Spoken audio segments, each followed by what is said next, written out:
Today is a celebration of Our Lady of the Rosary. In preparing this reflection, I thought about so many different aspects of the Rosary, including reminiscing about when I received my very first Rosary and my very last one. I also reflected on the apparitions of our Blessed Virgin Mary, especially at Fatima, where she described herself to the three peasant children as Our Lady of the Rosary. When I made my first communion in the 1950s, we were all given rosary beads. I remember the girls were given white plastic beads and the boys received black ones. Even the little crucifix was plastic.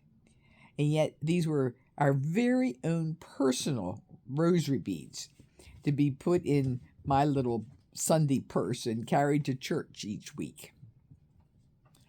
I think I must have been about 10 when I convinced my mom to buy me a new set of rosary beads. They were crystal, faceted aurora borealis. Oh my, I was in seventh heaven.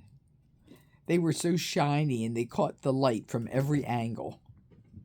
They even had a silver filigree crucifix.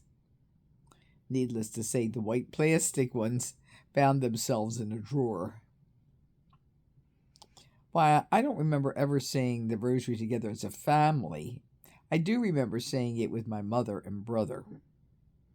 I was impressed since she knew all the right prayers to say, and even what mysteries depending upon the day of the week.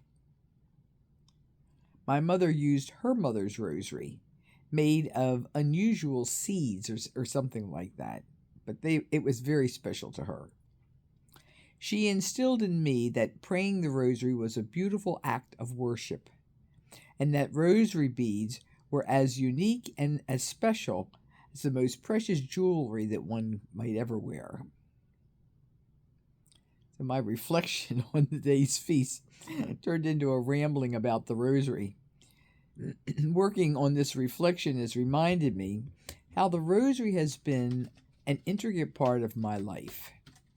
It causes me to think of how I can put it back into my life in some ways that I have yet to have let lapse.